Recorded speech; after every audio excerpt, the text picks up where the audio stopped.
والد مصر میں، انہوں نے پوچھا بیٹا کہاں تھے؟ نماز میں ایک رکعت میں میں نے دیکھا کہ آپ نے دیر سے نماز پڑھی ہے۔ تو عرض کرنے لگے میں حضور کنگھی کر رہا تھا۔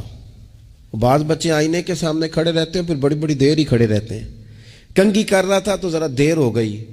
حضرت صالح بن کیسان رحمۃ اللہ علیہ نے ان کے والد کو مصر میں خط لکھا، فرمانے لگے جوانی بھی ہے، موقع بھی ہے، فرصت بھی ہے، اور ابھی بھی آپ کا بیٹا جماعت سے نماز نہیں پڑھتا۔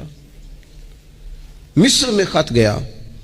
آج جب میں نے پوچھا ہے تو اس نے کہا میں کنگھی کر رہا تھا۔ اتنے معمولی سے کام کے لیے اس نے تکبیر اولیٰ چھوڑ دی۔ اب وہاں مصر میں بیٹھے والد نے یہ نہیں کہا کہ مولوی صاحب آہستہ آہستہ ٹھیک ہو جائے گا، آپ کو کیا ہو گیا ہے، کوئی بات ہے کرنے والی؟ انہوں نے وہاں سے گھوڑے پہ بندہ دوڑایا، بندہ مدینہ طیبہ آیا۔ اس نے کہا جاتے ہی عمر بن عبدالعزیز کو لے جانا حجام کے پاس اور اس کے سارے بال اتروا دینا، اور اسے کہنا پتر جن بالوں کی وجہ سے نماز رہ جائے ان بالوں کو سر پہ نہیں رہنا چاہیے۔ تیری جماعت کی رکعت رہ گئی پتر، اتنا بڑا کام، اللہ کے حضور حاضری کا موقع تھا۔ پھر اس کا ریزلٹ کیا نکلا؟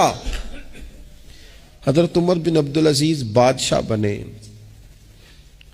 39 سال عمر میں انہوں نے پوری امت کو خیر سے بھر دیا۔ حشام بن عبد الملک کے بھی 11 بیٹے تھے، جناب عمر بن عبدالعزیز کے بھی 11 بیٹے تھے۔ حشام جب دنیا سے گیا تو ہر بیٹے کو 10 لاکھ دینار آئے، اور جناب عمر بن عبدالعزیز جب دنیا سے گئے تو 11 بیٹے تھے اور 6 دینار تھے۔